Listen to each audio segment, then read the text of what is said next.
Welcome, and thank you so much for joining us for this very important discussion. My name is Rose Creighton. I am the chairperson of the Anti-Racism Action Group of the Community Church of New York Unitarian Universalists. The Community Church is well known for its activism and for its struggle against racism and for social justice. This committee is part of that continuous struggle. The other members of the committee are Faye Bennett Lloyd, Janet Koplos, Patty Paris, Marianne Rancoli, who couldn't be here today, David Strawn, and Esther Rosado, ex officio member and director of adult religious education. This forum is part of a series, The Realities of Racism. This afternoon, we will be looking at the significance of the false concept of race and how it is used to divide us. It was prompted by the upsurge in overt racism brought about with the trend toward fascism, accelerated with the 2016 election. In addition to what we are discussing today, the group has been examining such topics as, is there really such a thing as race? How the idea of race is used politically and socially to divide us, and not only to divide us, but to control us. No matter how we define ourselves, this is true. And whether there is any hope at all for getting past these divisions and creating a more just society. Our speakers for this afternoon are Dr. Magda Teter, or Teter, however she pronounces it, and Professor Westenley Alcenat. They will speak on the topic race, what is its significance, and how is it used to divide us. To introduce the speakers are Faye Bennett Lloyd and Patty Paris. Thank you, Rose. Thank you, Esther. Wes Alcenat is an educator, a historian, scholar, teacher, mentor, and academic consultant. He is an assistant professor of history, urban and American studies at Fordham University in the Bronx, New York, Rose Hill campus. Dr. Alcenat teaches courses on 19th century United States, Atlantic, and Afro-Caribbean history.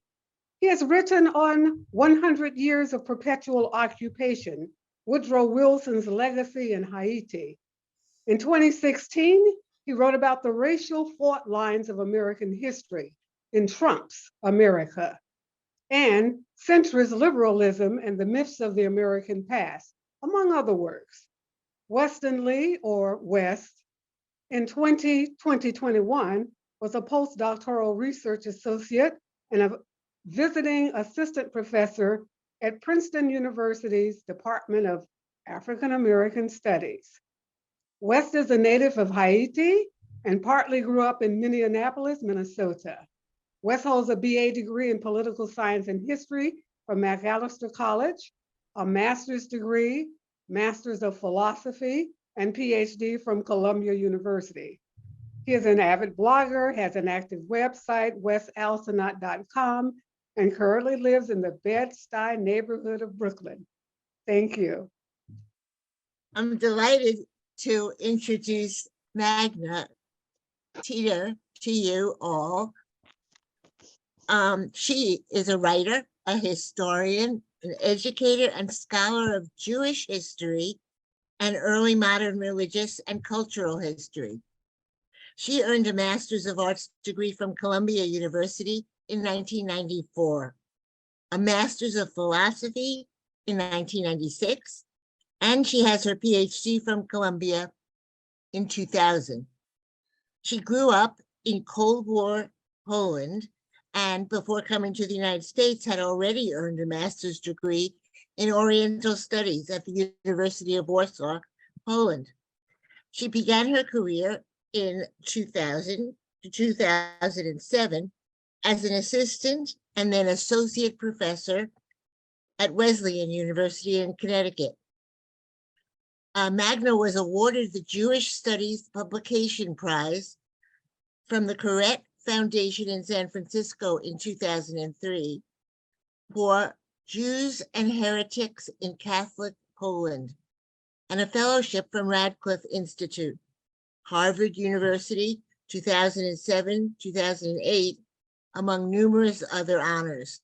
She's the author of Blood Libel on the Trial of an Anti-Semitic Myth, which won a National Jewish Book Award. Sinners on Trial, Jews and Sacrilege After the Reformation, and her latest work, which is available online from Princeton University Press and was published in 2023. It's called Christian Supremacy, Reckoning with the Roots of Anti-Semitism and Racism. This book is wonderful and offers a panoramic cultural and legal history that traces the roots of anti-Semitism and racism to early Christian theology. Magda is currently a professor of history and the Shvidler Chair in Judaic Studies at Fordham University. So I'm really happy to meet her and hear what she has to say. Thank you. Thank you. Good afternoon, everyone. Thank you so much for the great introduction. Really appreciate it. Eleanor, thank you for making me look so much better than I actually am on paper. So I appreciate it. And I think everyone should know that this invitation came really by way of you having seen our exhibit and along with others and being inspired to actually have us join you in conversation. So per what we had discussed, especially between Magda and I think we wanted to first tackle the problem of anti-Black racism and how it emerged. And then from there, Magda will pick it up. And then we will sort of talk about these two different fields, how in our work collaborating together, we've tried to bring the two together to speak to audiences like yours, students, as well as the general public. So for me, my concern has always been with the problem of Black citizenship in American life. And so to that extent, it's really an issue of trying to learn how it is that a country that began with pretty much radical universal principles of human equality for the longest time restricted those from Black people and also other non-white populations. And to understand how that could be the case, how on the one hand, you could have someone like Thomas Jefferson make that kind of declaration of all everyone is created equal, while at the same time himself holding on to hundreds of people in enslavement. To understand that, you sort of have to look at the history of slavery in the United States. And for me, one way that I try to understand that is sometimes by looking at the law. So although enslavement of Africans, the capturing of and kidnapping of Africans, transporting them to the New World, the so-called New World, and enslaving them here, although that really began as early as the 1500s, roughly 1502 is when the first African was brought to the island of Hispaniola, which is today Haiti. It wasn't until another couple centuries that you started to see laws on the books that began to rationalize enslavement as something that is only particular to people of African descent, or as they're emerging as a racial group, to Black people. And one way to make sense of that, so that we don't actually read it as this is something that had existed in the so-called old world, whether that be Africa or Europe, is to understand that slavery is, from my perspective, in terms of what I know about it, is as old as any other human institution that existed across in many different societies. So there was nothing in particular to Africans that would make them even more enslavable than anybody else. And it's often sort of said that, well, Africans sold other Africans into slavery. Black people sold Black people to slavery. That is not only inaccurate, it is also a gross misunderstanding of what was going on. These different groups of people thought and saw themselves as different nations, different ethnic groups, different tribes, and they were primarily in the business of war and captives. And the more incentives that were given to them by European traders and kidnappers and such, the more it invigorated the trade for more bodies to come work the land in the Americas. So if we think to the United States, the first time that we started seeing enslavement as a codified law in the books with regards to racial elements is in the 1640s. In fact, 1641 marks the first year and under a New England colony, because oftentimes we think slavery is mainly a history that has to be attributed to the South. But in the case of what would later become the United States, the first law that we have in the books that tried to racialize slavery was in Massachusetts in 1641, which it not only legally sanctioned slavery, but the first practice of what would be called anti-miscegenation, where you would prevent Black and white people from entering into marriage unions. That took place in Massachusetts. And then in this later in a couple of decades later, Virginia would also adopt certain laws. And also keep in mind that the history of the United States here, in terms of the early colonies, is taking shape within a larger sort of Atlantic period, whereby there's many contacts that's happening between the colonies here and British colonies in the Caribbean. So many of the laws that will eventually emerge, whether that be in 1640, in the 1660s, Virginia, and later on, laws that would generally be adopted by the Virginia Assembly. For one, let me just quickly read a note from one of the laws. It says, all servants imported and brought into the country who were not Christians in their native country shall be accounted and be slaves. All Negro, mulatto, and Indian slaves within this dominion shall be held to be real estate. And any of these laws, this was 1705, the Virginia General Assembly, which of course is also an institution that Jefferson himself will have come out of, or they're very much in conversation with other laws that are emerging throughout parts of the rest of the Americas. So in order to understand how the US got to coming out of an anti-colonial revolution, but yet regress to the position where it never extended equality to everyone, we have to understand how the making of the law created a culture around enslavement, whereby it became more and more something that you only restrict to Black people. So that's one thing to understand about race and slavery. And the second thing that I would like to highlight is to sort of reframe your understanding of how we talk about race. Oftentimes in the public, and this is completely understandable because not people are not scholars, are not spending their time studying this, but racism is itself the ideology. So when we talk about race, we talk about it as if it's a given, it was already there.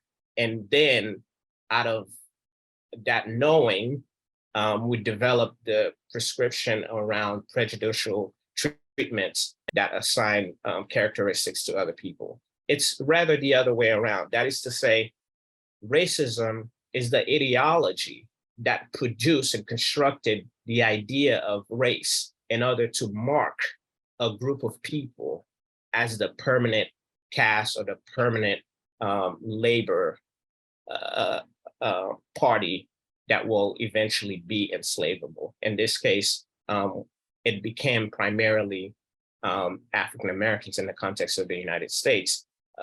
And in many ways, other groups, especially Native Americans, also were subject to enslavement, but never the kind of enslavement we're talking about here in the sense of chattel slavery, whereby anyone who has African ancestry was enslavable. And in that sense, it also has a gender dynamic, because never before had it been that one's enslavement is directly attached to your mother. So it meant that a Black woman was always liable to produce an enslaved person even if that enslaved woman had that child with a white man, right?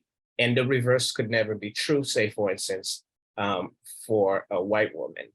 So the cynicism of race and racism in this sense is it took something that is completely invented by us and actually found a way to make it by law a legally, biologically constructed concept, right? Of course, it has no biological element to it, but by law, it became to be codified more and more that way. So just to quickly review, mid 1600s, slavery began to sort of be encoded into law, being attributed to Black people more specifically. And then by the time you're getting closer to the American Revolution, as people are grappling with ideas of equality, one way in order to maintain that labor supply that would come out of that population is to further down, solidify that ideology. And one way you do it is to constantly refine this concept of race by constructing racism as the ideology of white supremacy. So if white people are superior, and if they are by law supported in that superiority, then they can, of course, have the wherewithal to enslave others, in this case, especially Black people. So race is the category whereby you assign rank, hierarchy, people's station in life, restrict them to a caste system. Racism is the ideology that constructs that whole system, and the law becomes the vehicle whereby you keep it supported. And lastly, because I reached my 10-minute point, lastly, even when the problem you have with regards to the law is, even when you sometimes abolish these laws of race and racism, what you're left behind, what you're left with after often is having to destroy or deconstruct the culture that they had created, right? So just in case, because you had abolished a law does not mean that you have abolished the culture that it had generated in the process. So I'll put it here and then pass it on to Magda. That was great, Wes. And Wes is right about the relationship, the correlationship between law and culture. They mutually reinforce each other, and the fact that racism emerges from a legal system is very important to keep in mind. I come from it from an outside perspective. My work is in Jewish studies, and I have worked and written about anti-Semitism. I have taught about anti-Semitism. Interestingly, the word racism actually was invented in the context of anti-Semitism. That is not to say that there was, of course, no racism before. And the West told us the history of the legal racism and its relationship with the enslavement of Black Africans. But the word racism was invented, was first used at the end of the 19th century in the context of anti-Semitism, but it really became widely used in the context of anti-Semitism in the 1930s, Nazi racial anti-Semitism.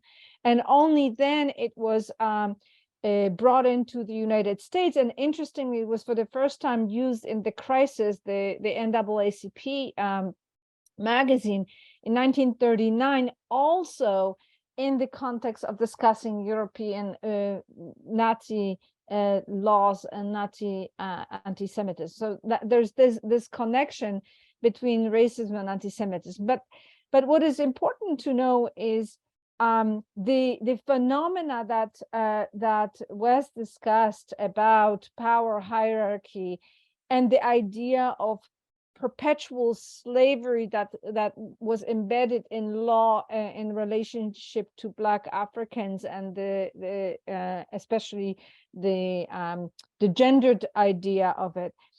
Actually, the concept of it doesn't start with the enslavement of Black Africans, even, but it starts earlier, and that's and in a different way, in a conceptual way, not actual enslavement of people as it was in the transatlantic and European colonial slavery that Wes discussed. So it comes really from a religious context, religious hierarchical context, in relationship between Christianity Christianity and Christians' relation to Jews. One of the things that I want to just give you a little bit of a background is that anti-Semitism has not been studied in the way that anti-Black racism has been studied in the United States. Anti-Semitism has been studied in the context of asking questions about anti-Jewish hatred, so the question of hatred. So as such was discussed in the context of culture and religion and theology.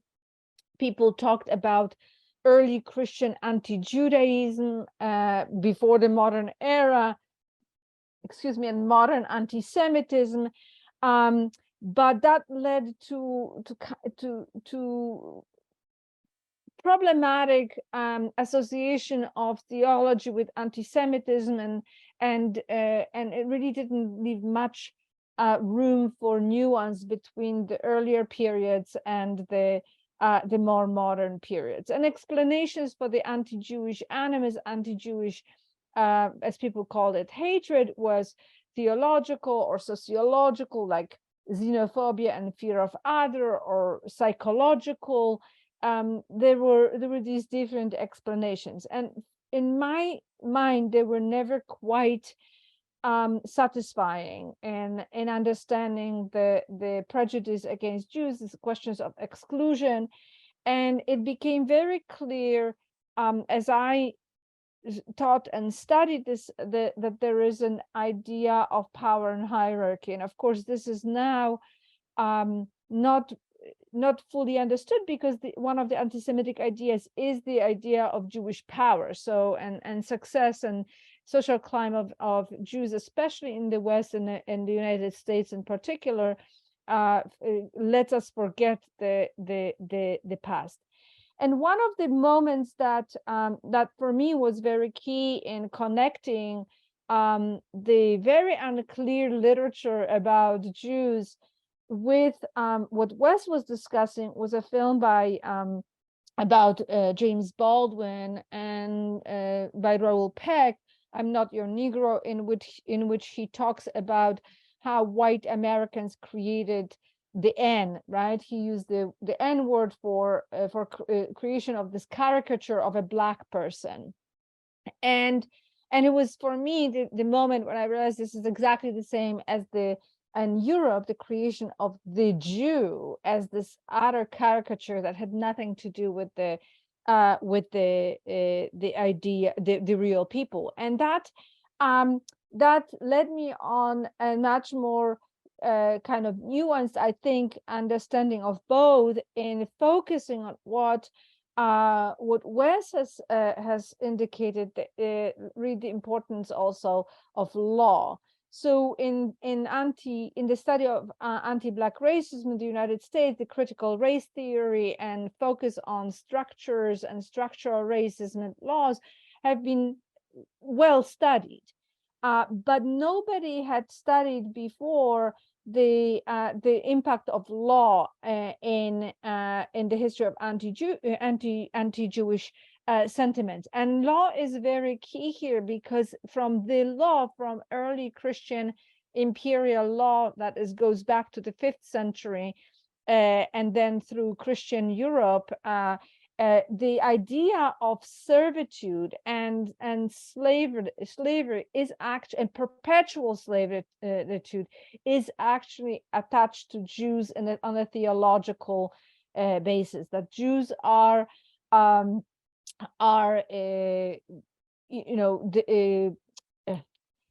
condemned to perpetual servitude for their sins against God, and so on and so forth, and that is then inscribed into law. In fact, it creates these social frameworks of hierarchy in which Jews are always on the lower status, a social and theological status. So one of the important aspects that Wes was talking about, and that we can connect here, is that power and hierarchy are key to understanding racism, or anti-Semitism and racism both, and all kinds of social exclusion from that. In fact, this idea of Jews as confined to perpetual slavery that is just ubiquitous in European laws against Jews throughout centuries is also then comes up in a different way in the idea of a hierarchy, social hierarchy, in the very law that West cited, the 1705 Act concerning servants and slaves in Virginia, in which stated that no Negroes, mulattoes, or Indians, although Christians, so that is, if they are Christians, or Jews, Moors, and Mahometans, that is Muslims, or other infidels, shall purchase a Christian servant, and no Negro, mulatto, Indian, Jew, Moor, Mahometan, or infidel shall purchase a white Christian slave, and if such a slave should be purchased, they will become free. So here you have, in this law that was discussed in the context of anti-Black racism and slavery, you also have singling out Jews and non-Christians in a different legal status than white Christians who were to have power. So again, the idea of law and power and social hierarchy is really key in understanding race and racism and social exclusion, and then later on discrimination. But it also underscores the important point that law is both a product of culture or theology or social understanding and social values, as well as it then later shapes structures, but also social values. So once you have a law treating people in a different way in a legal sense as someone who is lower and who is less worth, you will also begin people thinking about that group of people in those terms, that are lesser, that they don't deserve. And when they demand equality, as Black Americans demanded equality throughout, and then of course after the Civil War, as it was granted in the US Constitution and the newly revised US Constitution, and as Jews began to demand citizenship after the French Revolution in Europe, that demand of equality began to be seen as illegitimate.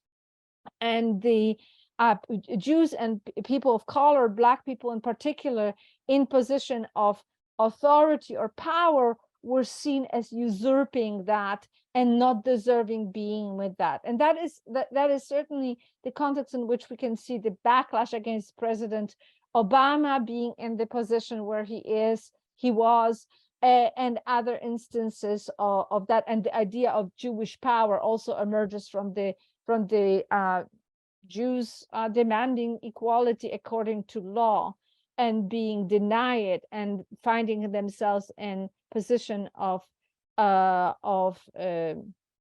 equality of power, or even a political position, became seen as unearned Jewish power. So I'll stop here because that's my 10 minutes, and then we can take it on to discussing how the two of us have. Yeah, I think one thing real quick, we'll just take a quick 5 minutes to sort of bridge is Magda and I had discussed, well, what is the importance of studying these two elements of prejudices and ideology together: anti-Blackness, anti-Black racism, and anti-Semitism. And just quickly to give you a sense of how we started our collaboration on this, I actually think I'll leave it to Magda to give you a quick preview of how she approached me with the idea of us working together. Magda, if you. So it started completely not in the context of anti-Semitism and racism, but exactly on the context of Wes's research on Prince Saunders, who is an advocate for for Haiti and immigration to Haiti, and an idea of Haiti as this land of equality and citizenship, the model is citizenship and acceptance for Black people. And that, of course, his person lived at the beginning of the 19th century, right, Wes? Yes. Am I correct? Yes, beginning. And it made me think about, this is exactly like Zionism, like Jews who were excluded and from citizenship in Europe were beginning to think about the importance of having their own country. And so we began to talk about these parallels, connections, and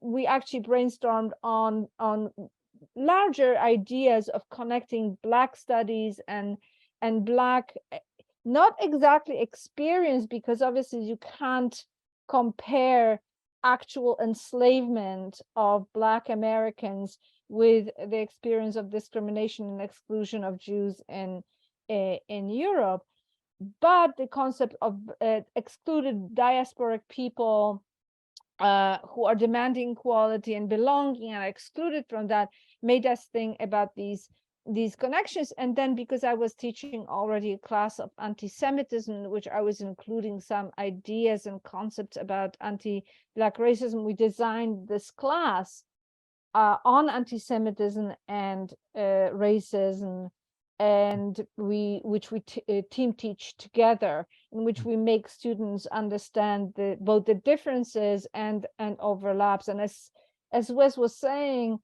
idea of race is a byproduct of racism and those structures and the enslavement. The rejection of Jews is the opposite. It comes out of moment of Christian theology that emerges early on from a position of weakness, and then comes into dominant sort of power and structures. And as I noted earlier, in terms of like my preoccupation with my research and what concerns me is really this question of citizenship, how efforts by Black people to try to redefine what equality and belonging means. And as I think you might have picked up from what Magda was saying in our initial connection, it's really was part of what brought us together, is not necessarily just let's study all the bad ways that these people are being mistreated, but it's the resistance that they provide in response to that, right? So in my case, in the study of this individual named Prince Saunders, I'm looking at a free Black American who came out of the revolutionary period, having been enslaved, but then gained some freedom through his father, who had served in the Revolutionary Army, but struggled to actually attain this sort of civic belonging and citizenship in the northern states. And by the 1790s, you have the first attempt by the federal government to start unifying, having a singular definition of what citizenship is. And although it remains a bit fungible, what is becoming very clear is they're not thinking much of Black people as part of the political body of the US. So his response is to look towards the rise of the Black Republic, which was Haiti, in the early 19th century, as Haiti had fought a revolution against France and established itself as the first free nation of formerly enslaved people in the world. So, in the sense with the Jewish diaspora and their own responses to having centuries of European discriminatory and prejudicial practices that would try to sort of exclude them, or, as Magda sometimes point out, de-Europeanize Jews from the European political body. So how do people respond to that? And so much of our work was trying to understand that, but also trying to bring it together alongside of what scholars on both sides are doing, but are not necessarily speaking or bringing together in conversation. Yeah, I'll say something, and if we could share a screen, I could show you a couple of sort of slides from the exhibit we did together. But if not, it's okay. You can look at the catalog that I sent a link to. But I want to say what Wes was saying. Of course, the French Revolution is the one that comes up with the idea of equality, fraternity, right? And What is it? Equality, fraternity, and Uh, liberty, liberty, equality, liberty, and liberty. Right. yeah, I yeah. forgot the important one. I had to think of it And in French first before I me could too. recall. I was thinking about it in French. So liberty, equality, and fraternity. And of course, in both cases, in that was a slogan that challenged the social hierarchy, the enslavement of Black people in the colony, liberty, right? If it's liberty, well, why there are so many enslaved people? Equality, are Black people or Jews equal to the Christians who were the dominant culture? And fraternity, can we be brothers? Can we be the same people? Can we all be a we the people? And in the end, this story became very complex. Jews were in Europe ultimately given the citizenship according to law, but never social acceptance. And of course, we know what happened with Haiti. There needed to be a Haitian revolution to gain freedom for the enslaved people of the French colonies. So that is again very important. The exhibit that we worked with students, as Wes said, we didn't just want to focus on the bad, although we did show the parallels, the idea of the Jewish question and the Negro question, and the construction of the Jew and the end, we call it the Negro, but of course it was the caricature of the Black person. We also wanted to show the self-representation of how Black people and how Jews wanted to see themselves, how they pushed back, that they were also voices of the allies, because we both think that it is so important to show students that there have always been people pushing back against this. There may not have been many of them from outside of the groups that were affected, but it's important to show those moral models, people who were trying to assert moral values against the evils of either slavery or then exclusion and discrimination.